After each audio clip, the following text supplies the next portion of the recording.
नमस्कार दोस्तों, आज मैं कार्तिक मास की एक कहानी आप लोग को सुनाने जा रही हूँ। ऐसा मानना है कि कार्तिक मास में इस कहानी को ज़रूर सुनना चाहिए। सुनने करने मात्र से ही इसका फल मिलता है। एक इल्ली थी और एक घुन था। दोनों में बहुत दोस्ती थी, दोनों दोस्त थे। तो कार्तिक मास का समय जब आया, औरतें जाने लगी सुबह सुबह स्नान करने। तो इल्ली ने कहा घुन से कि चल घुन, हम लोग भी कार्तिक स्नान करके आते हैं। घुन ने कहा ना बाबा, मैं ना जाऊँ, मुझे तो ठंड लग रही है। वो अस्कत से नहीं गया। बोला मैं तो बाजरे के खेत में रहूँगा, बाजरे खाऊँगा, तुझे जाना है तो चली जा। इल्ली ने क्या किया, उधर से एक राजकुमारी जा रही थी स्नान करने, उसके पल्ले में चिपक गई और चली गई स्नान करने। जैसे ही वो राजकुमारी स्नान की, इल्ली भी स्नान कर ली। इसी तरह से प्रतिदिन 1 महीना तक इल्ली कार्तिक स्नान की और घुन नहीं गया। फिर दोनों की मृत्यु हो गई और अगले जन्म में जो इल्ली थी, जो स्नान की थी, उसने एक राजकुमारी के राजा के घर में राजकुमारी के रूप में जन्म लिया और उसी घर में गधे के रूप में, वो एक गधा के रूप में, मैंने जैसे घुन का जन्म हुआ। तो जब राजकुमारी बड़ी हो गई, उनका शादी हो गया, तो उन्होंने कहा, जब विदाई होने लगी, ससुराल जाने लगी राजकुमारी, तो अपने पिताजी से कहा कि पिताजी मैं आपसे कुछ मांगना चाहती हूँ। तो राजा ने कहा कि ठीक है, मांगो, क्या मांगना है, मैंने तो तुम्हें सब कुछ दे दिया है, अतः मुझे वो गधा चाहिए। राजा ने कहा गधे को क्या करोगी, वो तो धोबी के घर रहता है, मतलब कि कपड़ा वगैरह धोता है, उस पर ढोता है धोबी। तो नहीं पिताजी, मुझे वो गधा ही चाहिए, क्योंकि राजकुमारी को पूर्व जन्म का बात याद था। उनको अपने दोस्त से बहुत प्रेम था। उन्होंने गधा को अपने साथ लेके चली गई। गधा अब जब उनके ससुराल में गए लेके, तो वहाँ अपने घर के बाहर सीढ़ी के नीचे गधे को बांध दी।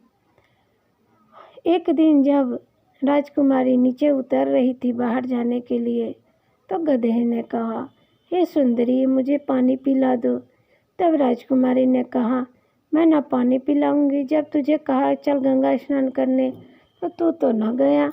बोल रहा था मैं मक्के के खेत में खाऊंगा, बाजरे खेत खाऊंगा, अब क्यों मुझसे पानी मांग रहा है। जब वो गधे से बात कर रही थी राजकुमारी, तो उनकी ननद और जेठानी ये सब देख रही थी।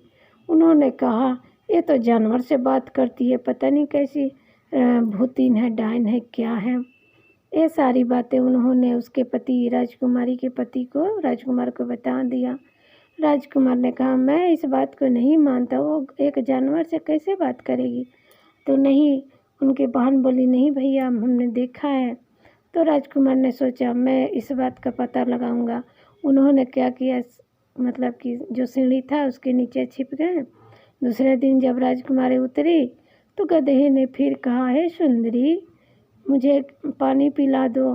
तब उन्होंने कहा कि वही बात दोहराया, जब मैं तुझे बोली गंगा स्नान करने को, गंगा स्नान नहीं किया, मैं तुझे पानी ना पिलाऊंगी। तब राजकुमार ने तलवार निकाल के आए और राजकुमारी के सामने और बोले तुम कौन हो, कौन सा गुण विद्या सीखी हो जो जानवर से बात कर रही हो। तब राजकुमारी ने कहा मैंने कोई गुण विद्या नहीं सीखा, पूर्व जन्म के दोस्त हैं। पहले मैं इल्ली थी और एक घुन था, हम दोनों में बहुत दोस्ती थी।